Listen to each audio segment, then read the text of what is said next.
नमो अर्हन्ताणं नमो सिद्धाणं नमो आयर्याणं नमो वज्रायाणं नमो लोये सवसाऊणं ऐसो पंच नमो यारो सव पावपनासनो मंगलाणं च सव्यसिं परमं होई मंगलम चत्तारि मंगलम अर्हन्ता मंगलम सिद्धा मंगलम साहु मंगलम केवली पन्नतो धम्मो मंगलम चत्तारि लोगुत्तमा अर्हन्ता लोगुत्तमा सिद्धा लोगुत्तमा साहु लोगुत्तमा केवली पन्नतो धम्मो लोगुत्तमो चत्तारि शरणं प्रव्रजामि अर्हन्ते शरणं प्रव्रजामि सिद्धे शरणं प्रव्रजामि साहु शरणं प्रव्रजामि केवली पर्णतं धम्मं शरणं प्रव्रजामि।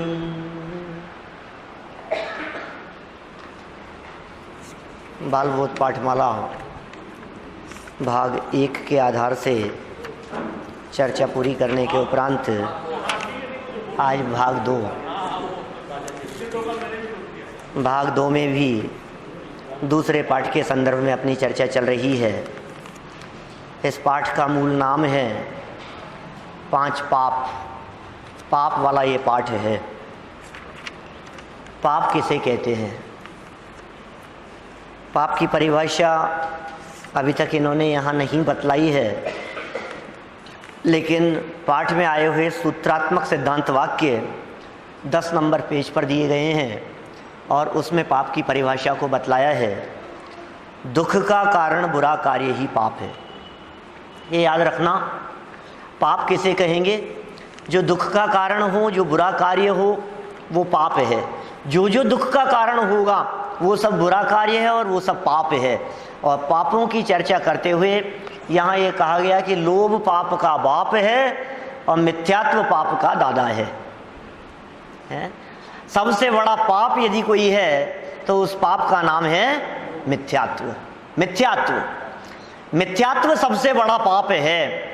वो पाप ऐसा पाप है जो पाप हमें पाप जैसा नहीं दिखता है। बोलो कौन से पाप को बड़ा पाप कहेंगे? कौन सा अपराधी बड़ा अपराधी होगा जो अपराध करता हुआ पकड़ में आ जाए? जो अपराध तो करे और पकड़ में न आए और अपराध करते हुए भी सज्जन जैसा दिखे, अपराधी होते हुए भी साहूकार जैसा दिखे, वो बड़ा अपराधी है, बड़ा ठग है, होशियार है बहुत ज़्यादा। तो ऐसे ही यहाँ कह रहे हैं भाई साहब, हिंसा, झूठ, चोरी, कुशील, परिग्रह, इन 5 पापों को जीवन में अपनाने वाले लोग तो जगत में पापी दिखते ही हैं। सब लोग जानते हैं कि ये पापी हैं। और क्रोध, मान, माया, लोभ ये करने वालों को भी जगत में लोग पापी कहते हैं। लेकिन मिथ्यात्व ऐसा छुपा रुस्तम है क्या कि जो महापाप होते हुए भी जगत के जीवों को पाप जैसा नहीं दिखता। ये कैसा पाप होगा? ये बहुत बड़ा पाप है, ये खतरनाक है। ये पाप धर्म के नाम पर अधर्म में धर्म समझ लेना, जो धर्म नहीं है उसे धर्म मान लेना, जैसा वस्तु का स्वरूप नहीं है वैसा समझ लेना, ये सब पाप नहीं महापाप है। आत्मा को शरीर मानना, शरीर को आत्मा मानना, अपने आप को गोरा काला मोटा पतला मानना, ये सब पाप नहीं महापाप है। पंचेंद्रिय विषयों में सुख मानना, पुण्य और पाप में अंतर मानना मिथ्यात्व है। आश्रम होते हुए भी आश्रम को सुख का कारण मानना, ये महापाप है, पाप नहीं है। से कहेंगे आश्रम होते हुए भी उन्हें क्या मानना? सुख का कारण मानना। आश्रम कर्म बंधन का हेतु है ना, उसे हमने सुख का कारण मान लिया, ये महापाप है, मिथ्यात्व। जो बंध का कारण था उसे मुक्ति का कारण मान लिया, इसका नाम है मिथ्यात्व। जो धर्म नहीं था, जो पाप था, उसे हमने धर्म समझ लिया, इसका नाम है मिथ्यात्व। ये कैसी चीज है? धर्म तो है नहीं, हम समझ रहे हैं, कर रहे हैं धर्म। कभी कभी ऐसा वाक्य कहते हैं, हमें कर्म में धर्म का भ्रम हो गया है। कर्म, धर्म और भ्रम।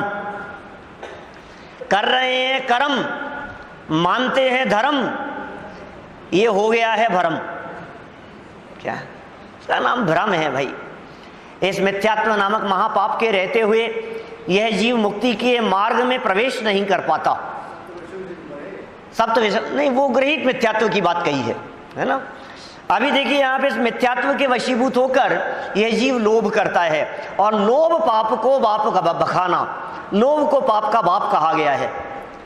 माने ये लोभ, इसके कारण 5 पाप खड़े होते हैं, और वे 5 पाप जिनके नाम कल हमने बतलाए थे, सभी को याद है।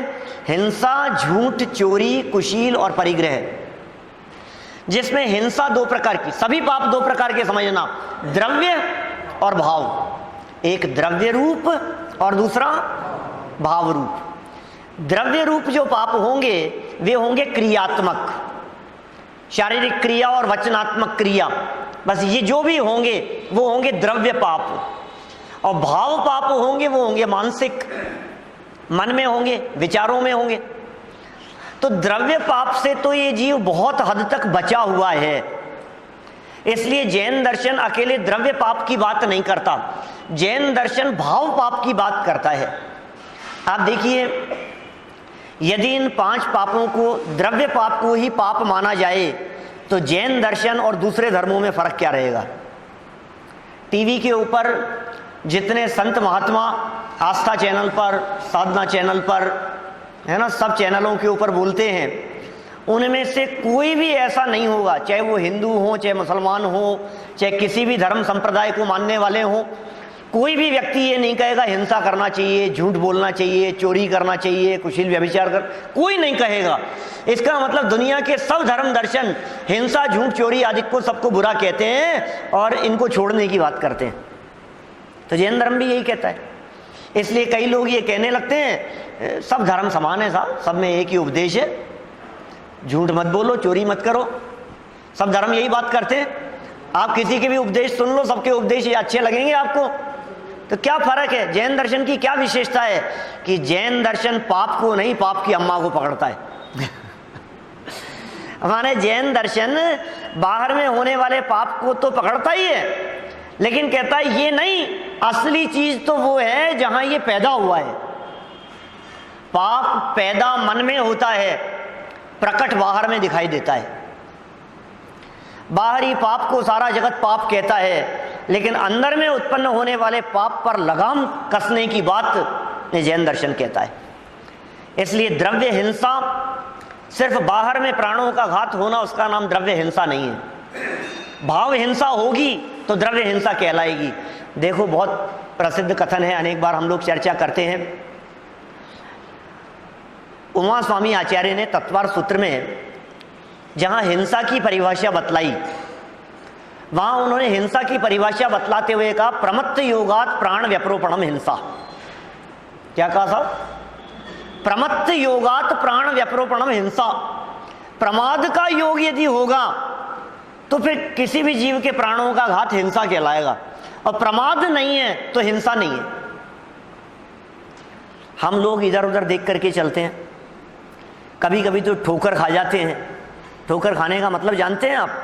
ठोकर खाने का मतलब ये है, चूहे जैसे बड़े जीव भी पैर के नीचे आ जाए ना तो हमें कुछ होश नहीं है, इसका नाम है ठोकर लगना। इतने बड़े बड़े जीव, इतने बड़े पत्थर से टकरा गए आप, इसका मतलब क्या हुआ? इतने बड़े जीव भी यदि आपके पैर के नीचे आ जाते तो आपको कुछ होश नहीं है। अब जैन दर्शन ये कहता है, आपके इस प्रमाद प्रवृत्ति के कारण प्राणी मरे या ना मरे, हिंसा अयत्नाचार से। आचार्य कुंद की गाथाएं हैं, बोलो।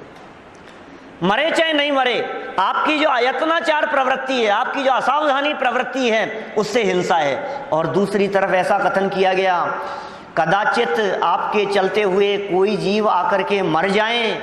मुनिराज हमारे 4 हाथ जमीन देख करके चलते हैं, नीचे देख करके चलते हैं, ईरिया समिति से चलते हैं, सावधानी पूर्वक चलते हैं। कदाचित कोई उड़ता हुआ जीव आकर उनके पैर के नीचे भी आ जाए तो भी हिंसा का पाप नहीं है। ये है जैन दर्शन। सावधानी है, सतर्कता है।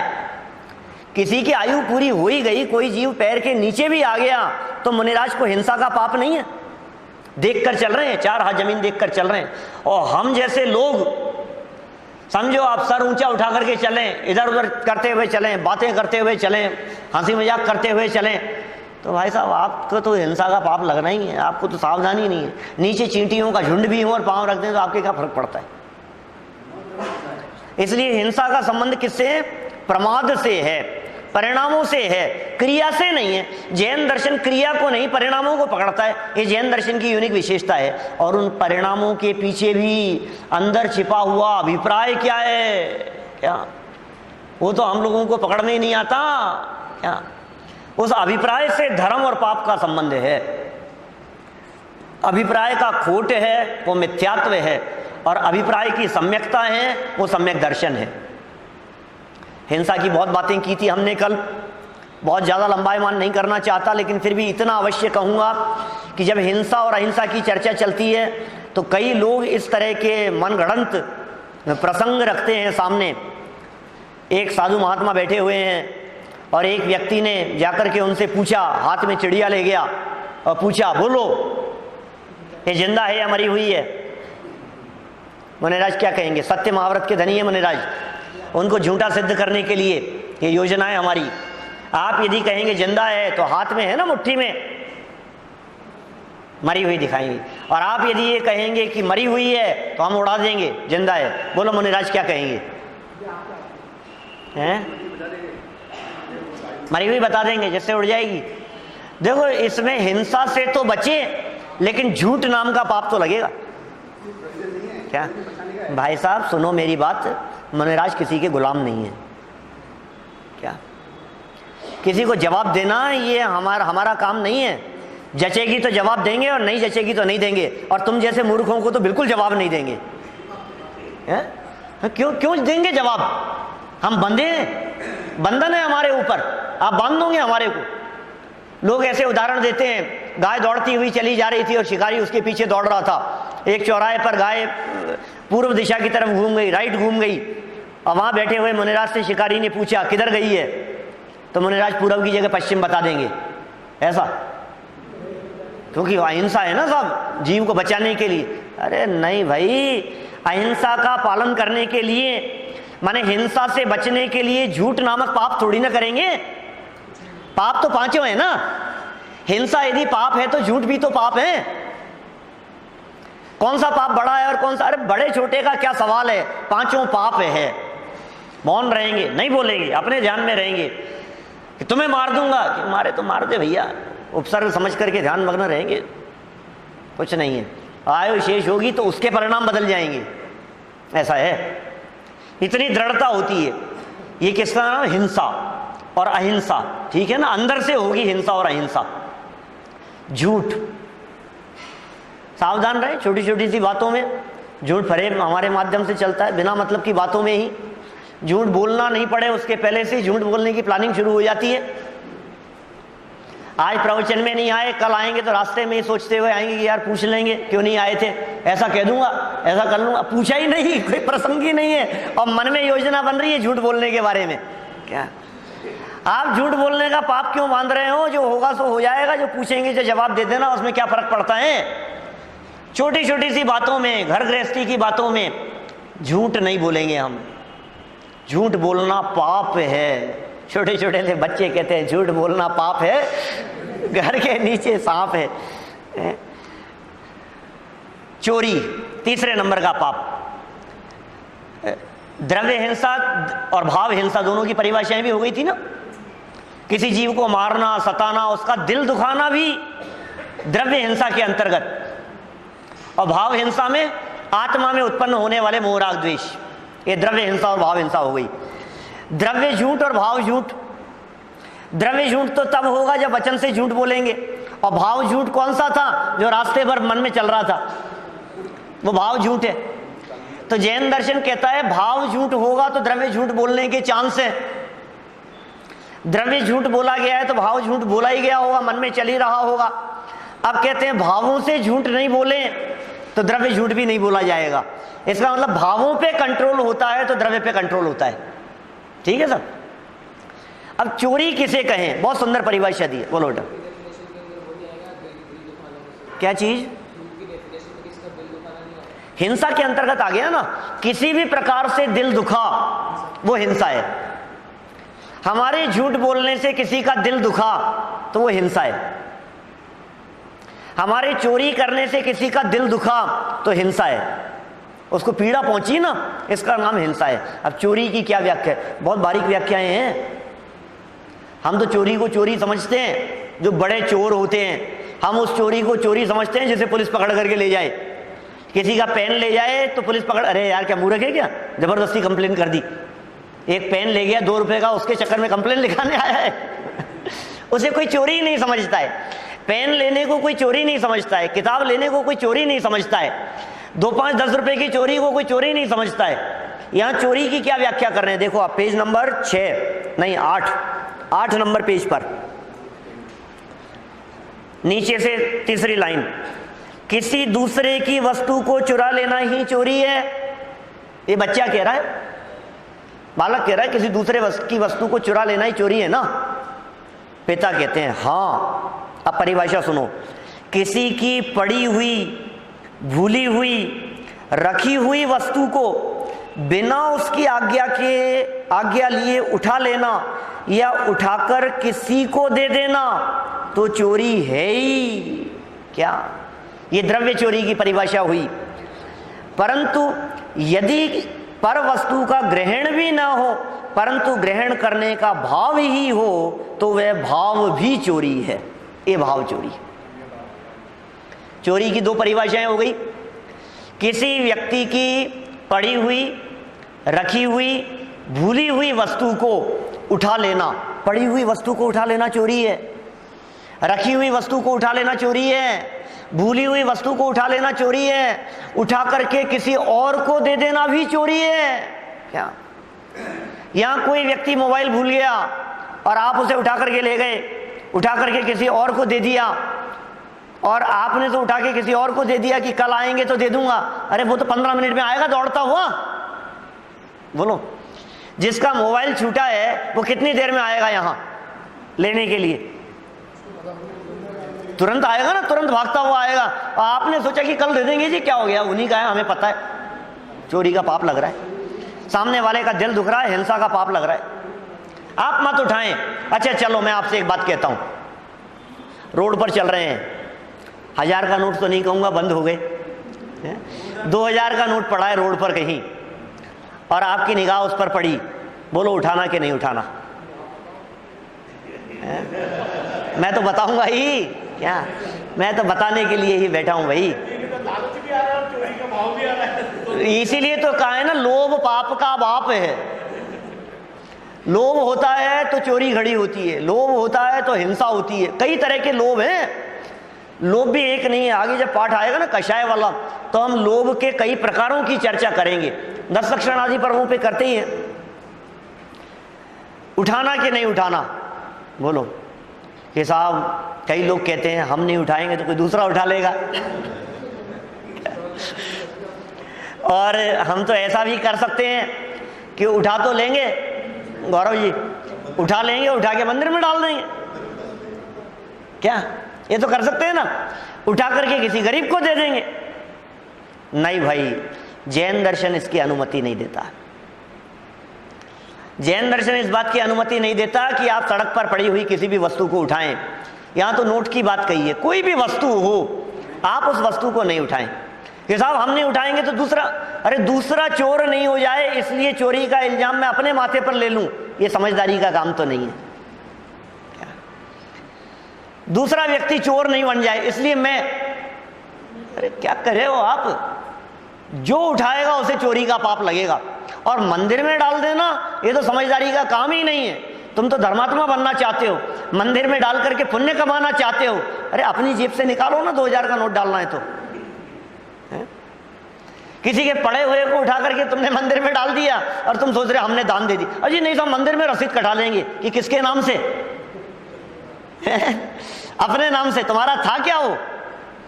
इसका मतलब तुमने पहले तो उसे अपना समझ लिया, समझ रहे हो आप? अबे अपना समझ करके तुमने उसको दे दिया तो तुमने स्वीकार तो कर लिया ना, वो ग्रहण करना हो गया। समझ में आ रही है बात? बहुत से लोग मुझे धर्म के नाम पर पैसा देने की कोशिश करते हैं, बहुत जगह पर, देश विदेश में, सब जगह। अपनी तो प्रतिज्ञा है, अपन तो पैसा लेते ही नहीं है कहीं भी। किसी भी धार्मिक आयोजन का, किसी भी धर्म का पैसा अपने को लेना नहीं है।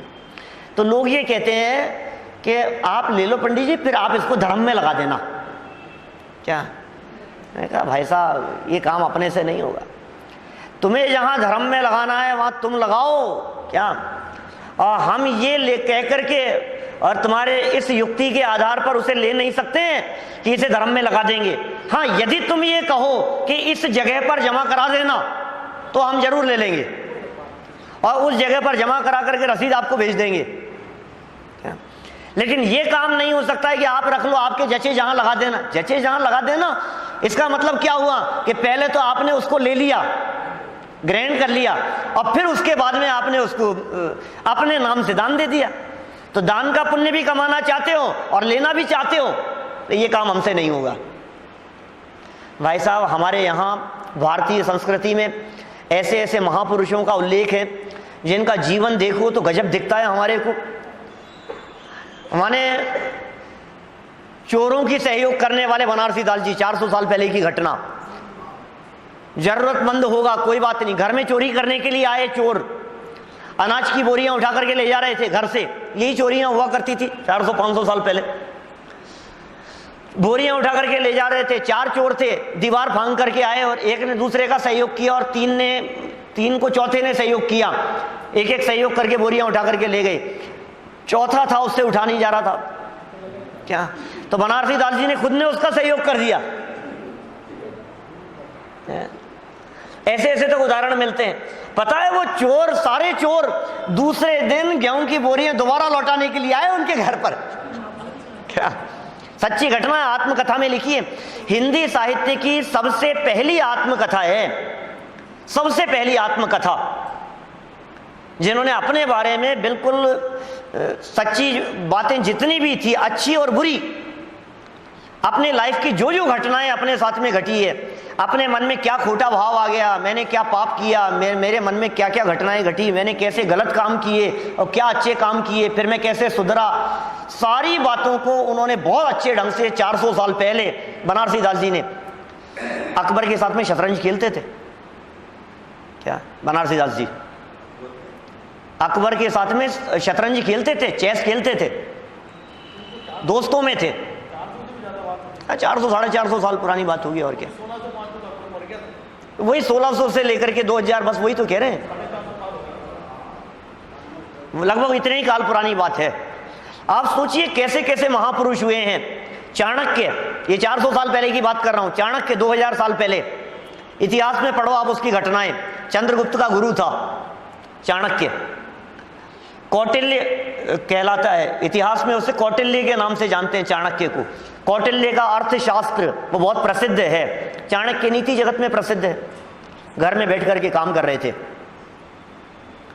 दीपक जल रहा था, अपना काम कर रहे हैं, रात्रि का समय है। कोई व्यक्ति उनसे मिलने के लिए आया, उन्होंने उस दीपक को बुझाया और दूसरा दीपक जलाया और बोले कहो क्या कहना है। तो बातें करना शुरू कर दिया।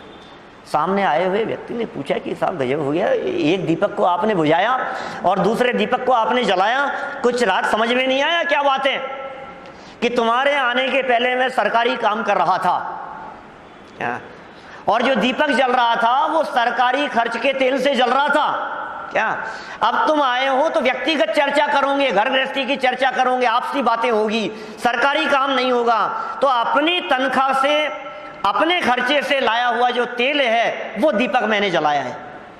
बोलो इतना न्याय, नीति और ईमानदारी ये मिलेगी आज के जमाने में कहीं? सत्य और ईमानदारी पर चलने वाले लोग। एक जमाना वो था जब जैनी लोग इसलिए प्रसिद्ध थे कि जैनियों की सच्चाई प्रसिद्ध है, जैन लोग ईमानदार होते हैं। मैं उस जमाने की बात कर रहा हूं जिस जमाने में राजाओं के दरबार में, राज दरबार में, कानून में, न्याय व्यवस्था में जैनियों को खड़े होने पर उन्हें प्रतिज्ञा नहीं दिलाई जाती थी कि जो कुछ कहूंगा, सच के सिवा कुछ नहीं कहूंगा। वो जैनी थोड़ी बहुत भी चोरी नहीं करते थे। विद्वत परंपरा के जो संस्थापक कह सकते हैं हम, ऐसे पंडित प्रवर गोपाल दास जी बरैया, आपने नाम सुना होगा।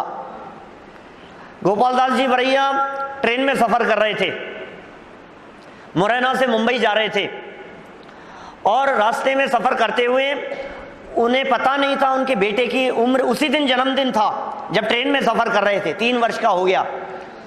बंबई पहुंचने के बाद, स्टेशन पहुंचने के बाद, उतरने के बाद वहां स्टेशन मास्टर के पास जाकर, रेलवे की विंडो पर जाकर 3 साल के बच्चे का आधा टिकट खरीदा उन्होंने। स्टेशन मास्टर ने पूछा कि कहां से कहां तक का टिकट चाहिए? कि मुरैना से मुंबई तक का। बोले कौन सी डेट का? बोले ये तो ट्रेन आ चुकी है, अब आप कौन से टिकट की बात कर रहे हो? कि नहीं, सफर तो कर चुका हूं, टिकट कटाना है। क्या बात कर रहे हो?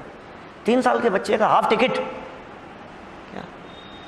3 साल, हम तो 3 क्या 5 का हो तो 3 का बता करके फ्री में घुमा ले हैं। बोलो कैसे होते हैं जैनी? जैनियों का जीवन कैसा होता है? अचौर्य। भाई साहब आश्चर्य होता है, आश्चर्य हुआ उसको कि ऐसे होते हैं जैनी।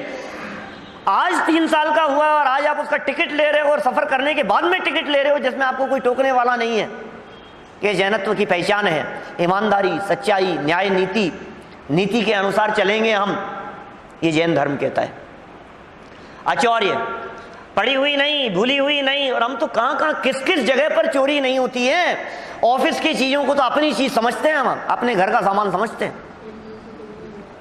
सरकारी बिजली नहीं, पानी की चोरी, बिजली की चोरी, ये सब चोरी नहीं है। डाक टिकट की चोरी, स्टूल चोरी, टेलीफोन यूज में लेना, ये सब यद्यपि है छोटी छोटी सी बातें, कोई बड़ी चीज नहीं है, लेकिन फिर भी पड़ोसियों के पानी की चोरी, मोटर लगा करके पानी खींच लेते हैं, नहीं है ऐसा।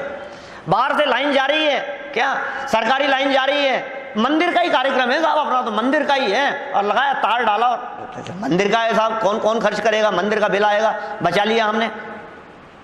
यदि आप परमिशन लेकर के काम करते हैं क्या तो स्वीकार है, लेकिन यदि आप बिना पूछे यदि चोरी करते हैं, धर्म के नाम पर भी चोरी कर रहे हैं, तो वो चोरी स्वीकार्य नहीं है।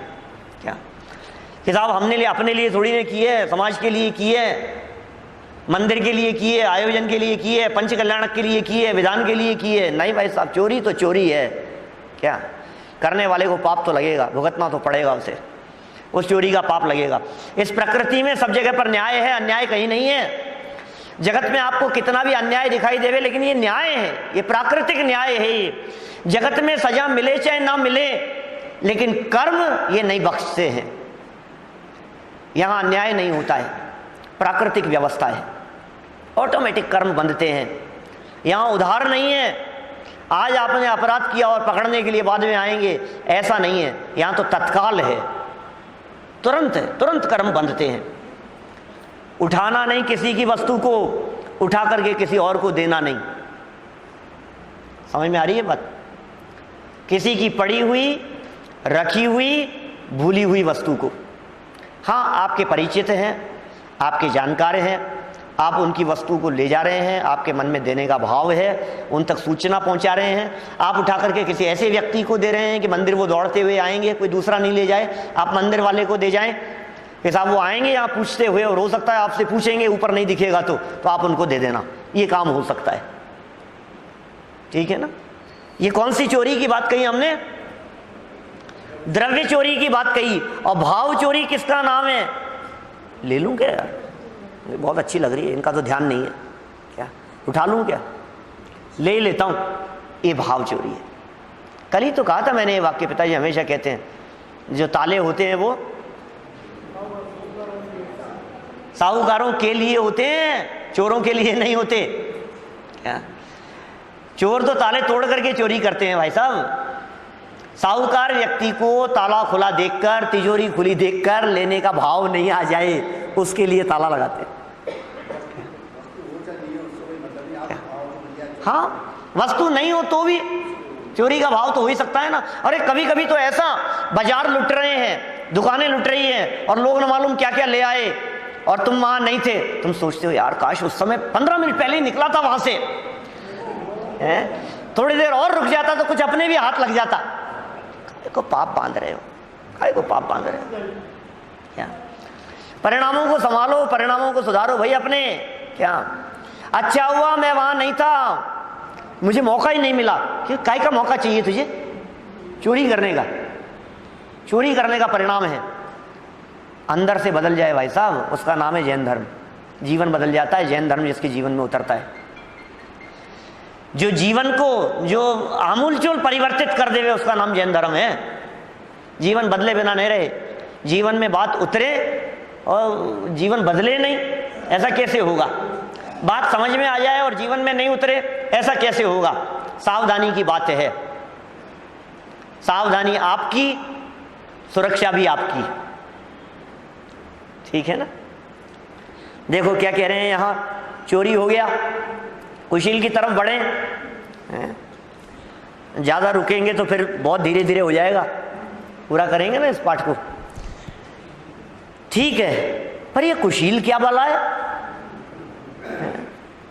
लोग कहते हैं कि पराई माँ बहन को बुरी निगाह से देखना कुशील है। बुरी निगाह क्या होती है? पिता, विषय वासना ही तो बुरी निगाह है, इससे अधिक तुम अभी समझ नहीं सकते। क्या बच्चे नहीं समझ सकते, बड़े तो सब समझते हैं।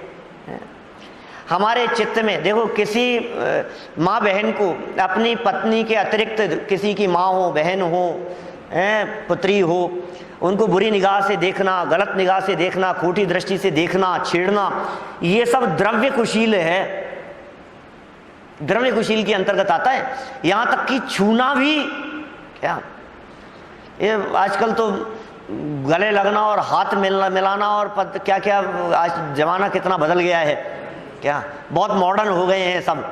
लेकिन जैन दर्शन तो परमिशन नहीं देता है भाई साहब, ये उचित नहीं है, ये बात ये ठीक नहीं है। ज्यादा हंसी मजाक करना भी उचित नहीं है, क्या ये द्रव्य कुशील के अंतर्गत आता है। और परिणाम बिगड़े क्या आपके सिर्फ अंदर मन में, तो ये क्या कहलाएगा? ये भाव कुशील की श्रेणी में जाएगा। परिग्रह किसका नाम है? परिग्रह किसे कहें? परिग्रह भी दो प्रकार के होंगे, द्रव्य परिग्रह और भाव परिग्रह। अनाप शनाप रुपया पैसा जोड़ना ही परिग्रह है ना, क्या अनाप शनाप जोड़ लिया, आवश्यकता से अधिक वस्तुओं को जोड़ना सो परिग्रह के अंतर्गत आता है। घर भरे हैं हमारे, इतना अटाला भरा है, इतना अटाला भरा है, सोच भी नहीं सकते हैं। दिवाली के दिन घर की सफाई में बहुत सी चीजें ऐसी आती है सामने जिनको देख करके ये लगता है यार ये कोई काम ही नहीं आ रही है। फिर दूसरा मन ये कहता है रख लो कभी काम आएगी, क्या रख लो कभी काम आएगी। और फिर हमने उसको रख लिया, फिर रख लिया, फिर अब कब दिखेगी वो? अब दिखेगी नेक्स्ट ईयर दिवाली की सफाई में, क्या। और फिर मन क्या कहता है? रख लो कभी काम आएगी। क्या कर रहे हो यार, क्या मतलब है? किसी जरूरतमंद को दे क्यों नहीं देते हो? क्या आपके काम नहीं आएगी? जितना परिग्रह आपने जोड़ रखा है वो सारे परिग्रह का पाप, ये परिग्रह की पोटली क्या अपने माथे पर बंधी हुई है, और इस पोटली को साथ में लेकर के जाता है ये व्यक्ति। द्रव्य वाली नहीं, भाव वाली। द्रव्य वाली तो रंच मात्र साथ नहीं चलेगी, लक्ष्मी चले न पेंड, ऐसे बोलते हैं ना, भजन की पंक्तियां उसकी है, बारे भावना की पंक्तियां हैं। लक्ष्मी एक कदम भी नहीं चलती है, चंचल है, एक कदम आगे नहीं चलेगी। तो सावधान रहो आप, किसको इकट्ठा कर रहे हो आप। हम तो कहते हैं कभी कभी ऐसा, अभी कहानी और प्रसंग सुनाऊंगा तो मुझे लगता है समय शॉर्ट पड़ जाएगा। वही कौन सा सामान जोड़ रखा है आपने? महामूर्ख याद आ गई ना सबको, सबको प्रसंग याद आ गया। नए लोगों के लिए सुनाता हूं, दीपेश जी आपके लिए सुनाता हूं, राजेश जी आपके लिए है बात। देखो, एक राजा के दरबार में, विकास जी, राजा के दरबार में बहुत तरह की पोस्ट होती है। पता नहीं राजा को क्या जची, क्या समझ में आई, यार एक पोस्ट मूर्खादि राज की भी होनी चाहिए। दिमाग का विकल्प था राजा का, और राजा को कौन क्या कहे, मूर्खादि राज की भी एक होनी चाहिए पोस्ट। उसने डिक्लेयर कर दी और तलाश जारी कर दी। बोले यहाँ आएगा, सीट पे बैठेगा, अपनी मूर्खतापूर्ण बातें करेगा और लोगों का एंटरटेनमेंट होगा, थोड़ा हंसी मजाक का माहौल होता रहेगा, चलता रहेगा। तो नगर से तलाश करके एक मूर्खादि राज नियुक्त किया गया, मूर्ख से मूर्ख व्यक्ति को लाया गया। शॉर्ट में सुना रहा हूँ, ज्यादा फास्ट है ना, ज्यादा लंबाईमान नहीं करूंगा। और गले में पट्टा डाल दिया, हर दरबार में बैठ गया, बैठा दिया उसको। समय बीतता चला गया, वो अपनी मूर्खतापूर्ण बातें करता और लोग उन बातों को सुन सुन करके हंसते, हंसी मजाक चलती रहती। होता रहा इस प्रकार से 10-20 साल निकल गए। राजा के एक महामारी, भयंकर बीमारी लग गई और डॉक्टरों ने, वैद्य जी ने जवाब दे दिया और अंतिम सांसें गिन रहा था और बिस्तरों पर पड़ा हुआ था। अब जब ऐसी हालत थी तो पत्नियां कुछ कह रही है, मंत्री जी कुछ कह रहे हैं, कोई ना कोई कुछ उसको संबोधन कर रहे हैं, महाराज अब क्या करें, अब ये तो अब अंतिम समय में क्या कहेंगे, जाना है तो ठीक है, कोई बात नहीं, आप पीछे की चिंता मत करना, जो होगा हो जाएगा, हैं आप तो निर्विकल्प रहो, होनी को कौन टाल सकता है, सब ऐसी ऐसी बातें उसको समझा रहे थे। और वो महामूर्ख जो था, मूर्खाधिराज, वो मूर्खाधिराज वो वहीं खड़ा खड़ा सुन रहा था। जब वो सुन रहा था तो उसको लगा कि यार ये सब लोग कुछ ना कुछ बातें कह रहे हैं, तो मुझे भी कुछ ना कुछ कहना चाहिए। तो उसने महाराज से कहा, महाराज कहीं जाने की तैयारी है क्या? महाराज ये सीरियस प्रसंग है, मौत सामने दिखाई दे रही है, अब उसकी मूर्खतापूर्ण बातों पर क्या हंसे। थोड़ा नाराज होकर के, बिगड़ करके बोले, हाँ जा रहा हूं, हमेशा के लिए जा रहा हूं। अच्छा महाराज हमेशा के लिए जा रहे हो, तो सारी तैयारी हो गई क्या आपकी? सारा सामान वामान पैकिंग हो गई सब, आप जा रहे हो तो ये कोई तैयारी की जरूरत नहीं है क्या? वहां कोई चीज नहीं जाएगी। तो फिर महाराज रानियां नौकर चाकर तो साथ में जा रहे होंगे? अरे कह दिया ना नहीं जाएंगे साथ में। तो महाराज रानियां तो जाएंगी ही साथ में? कि नहीं नहीं अकेला ही जाऊंगा। कि महाराज आप अकेले जाओगे तो कितने समय के लिए जा रहे हो? कि लंबी यात्रा के लिए निकल रहा हूं। तो महाराज भोजन वगैरह की तो पैकिंग कर ली होगी क्या? अरे तुझे कह दिया ना किसी पैकिंग की जरूरत नहीं है। अच्छा तो लगता है आप पहले जाके आए हैं। यार क्या कहें तुझे, कभी नहीं गया वहां, पहली बार जा रहा हूं। तो महाराज आप जहां जा रहे हैं वहां आपका कोई दोस्त वगैरह रहता होगा क्या? वहां सारी व्यवस्थाएं होगी, आपको पता होगा ऐसा पहले से? हाँ हाँ भाई सब है, जो कुछ भी है, जो है सो है, तेरे से क्या कहूं मैं।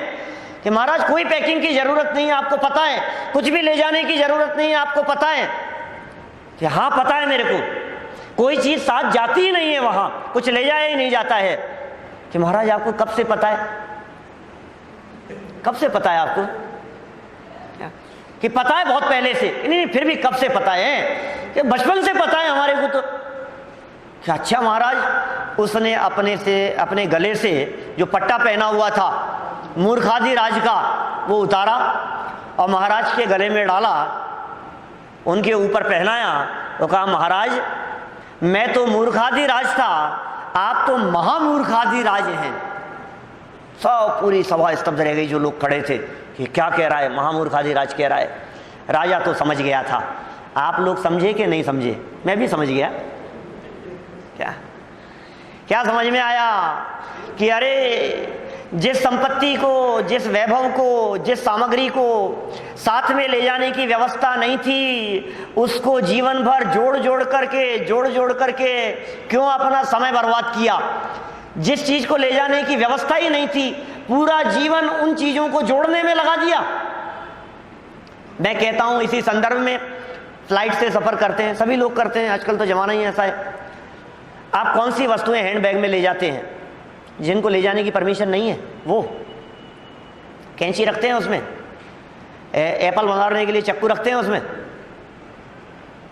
माचिस रखते हैं उसमें, ऐसी चीजें रखते हैं। अलाउ ही नहीं है। माने जो चीज अलाउ नहीं है उस चीज को उसमें नहीं रखते, जो चीज ले जाने की परमिशन नहीं है उसको उसमें नहीं रखते, जो चीज ले जाने की परमिशन है उसे रखते हैं साथ में। हम कह रहे हैं यहाँ क्यों मूर्ख बने हुए हो? आपके परिणाम आपके साथ में जाएंगे, आपका धर्म ध्यान आपके साथ में जाएगा, आपके राग द्वेष परिणाम, आपके पुण्य परिणाम, आपके पाप परिणाम, ये आपके साथ में जाएगा।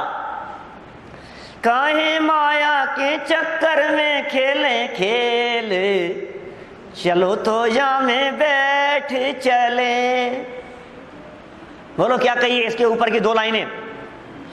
छोड़ दो अवगुण की गठरी, ज्ञान की अब बांध लो। छोड़ दो अवगुण की गठरी, ज्ञान की अब बांध लो। मोह माया को छोड़ दो, सतबंधुओं को साथ लो।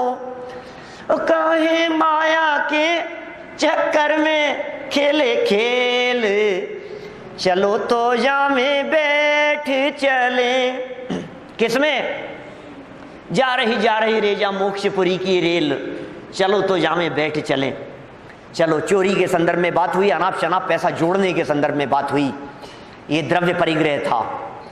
भाव परिग्रह, जोड़ने का भाव। देखो नीचे लिखा है, रुपया पैसा मकान आदि जोड़ना तो परिग्रह है ही, पर असल में तो उनके जोड़ने का भाव तथा उनके प्रति राग रखना और उन्हें अपना मानना, ये परिग्रह है।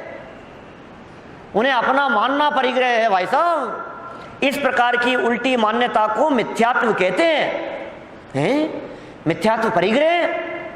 हाँ हाँ, 24 प्रकार के परिग्रहों में सबसे पहला नंबर तो उसका ही आता है। फिर क्रोध, मान, माया और लोभ आदि कषायों का, ये सब परिग्रह हैं। कौन जानता है इनको परिग्रह? मिथ्यात्व भी परिग्रह जानते हैं? खबर थी आपको? मिथ्यात्व भी परिग्रह है, क्रोध, मान, माया, लोभ भी परिग्रह है, जानते हैं आप? परिग्रह 24 भेद त्याग करे मुनिराज जी, तिसना भावे उच्छेद घटती जान घटाइए। कहाँ की लाइन है? बोलो भैया। 10 लक्षण धर्म पूजन, उत्तम आकिंचन धर्म का अर्घ। क्या सब करते हैं? सबने किए, सैकड़ों बार किए, याद है बहुतों को। परिग्रह 24 भेद। कौन से 24 भेद है परिग्रहों के? जिसे हम लोग परिग्रह समझते हैं वो परिग्रह तो बहिरंग परिग्रह है। वो 10 प्रकार का होता है, 14 प्रकार का अंतरंग परिग्रह होता है। क्या चावड़ा जी साहब? 24 प्रकार के हैं परिग्रह, 10 प्रकार का बहिरंग और 14 प्रकार का अंतरंग। अब ये छोटी छोटी सी बातें अब यदि समझ में आती रहेगी, यही तो है जैन धर्म सीखने के नाम पर, यही तो सीख रहे हैं हम। छोटी छोटी सी बातें सीखते चले जाएंगे तो थोड़े दिनों में जैन धर्म का मर्म पूरा सीख लेंगे हम। 10 प्रकार के बहिरंग परिग्रह ही परिग्रह नहीं है, अंतरंग 14 परिग्रह हैं। उन अंतरंग 14 परिग्रहों में पहले परिग्रह का नाम मिथ्यात्व नाम का परिग्रह है। और ये मिथ्यात्व नाम का परिग्रह क्या है? उस बाहरी संपत्ति आदि को रखने का परिणाम, मैं उससे सुखी हो जाऊंगा, ये मिथ्यात्व है, ये महापाप है, ये परिग्रह है। इसलिए परिग्रह को सबसे बड़ा पाप कहा है, पापों में भी पाप, क्योंकि मिथ्यात्व भी उसी की श्रेणी में आता है। एक बात पूछता हूं आप लोगों से, आप लोग सब घर छोड़ करके यहां आए हो मंदिर, कोई घर तो नहीं लाया है ना? कोई अपनी तिजोरी तो नहीं लाया है ना? यहां साथ में धन दौलत तो नहीं लाया है ना? यहाँ तक कि जिस गाड़ी से, बाइक से, मोटरसाइकिल से, 4 व्हीलर से, जिससे भी आए हो, सब बाहर छोड़ करके आए हो ना? यहाँ तक कि चप्पल जूते भी नीचे उतार करके आए हो ना? मैं आपसे पूछता हूँ, आप परिग्रही हैं या नहीं है? हैं परिग्रही? सब छोड़ करके मंदिर आए हो फिर भी? अच्छा, वो घर के जो बर्तन हैं, कपड़े लत्ते हैं, जेवर हैं, क्यों साहब, वो सब आपका परिग्रह है या नहीं है? घर से यहां आ गए उसके बावजूद भी? हाँ जी, परिग्रह है। क्या उमा स्वामी आचार्य ने तत्वार सूत्र में परिग्रह का लक्षण बतलाया है, मूर्छा परिग्रह है। मूर्छा का नाम परिग्रह है। और मूर्छा किसका नाम है? तो अमृत चंद्राचार्य ने जवाब दिया पुरुषार्थ सिद्धि उपाय में। वो कहते हैं मूर्छा तो ममत्व परिणाम है, ममत्व परिणाम को मूर्छा कहते हैं। और ये ममत्व परिणाम साथ में बना हुआ है, इसलिए घर में होते हुए भी आपके पास में परिग्रह है। एक छोटा सा प्रसंग कह करके बात पूरी करता हूं, इसी बात को सिद्ध करने के लिए। हो गया ना ये तो पूरा? पहले पढ़ लेते हैं अपन इसको नीचे। तो क्या कषायें भी परिग्रह हैं? हाँ हाँ हैं ही। कषायें हिंसा भी हैं और परिग्रह भी। वास्तव में तो सब पापों की जड़ मिथ्यात्व और कषायें ही हैं। क्या मिथ्यात्व और कषायें ही सारे पापों की जड़ है। इसका मतलब तो यह हुआ कि पापों से बचने के लिए पहले मिथ्यात्व और कषायें छोड़ना चाहिए। तुम बहुत समझदार हो, सच्ची बात तुम्हारी समझ में बहुत जल्दी आ गई। जो जीव को बुरे रास्ते में डाल दे उसी को तो पाप कहते हैं। एक तरह से दुख का कारण बुरा कार्य ही पाप है। ये पाप की परिभाषा भैया, दुख का कारण बुरा कार्य ही पाप है। मिथ्यात्व और कषाय बुरे काम हैं, अतः पाप हैं। ये बहुत सुंदर परिभाषाएं यहाँ सामने आ गई है। मिथ्यात्व और कषाय के संदर्भ में भी चर्चा आगे कषाय वाले पाठ में करेंगे। वास्तव में जिसके कारण ये जीव दुखी हो, जो इस जीव को संकट में डाल देवे और दुख में डाल देवे, वही पाप है। इस तरह पाप की चर्चा हमने पूरी की है। एक प्रसंग सुनाना चाहता था लेकिन समय हो गया है, कल करूँगा चर्चा। नहीं, समय सीमा का उल्लंघन नहीं करूँगा, ठीक है ना।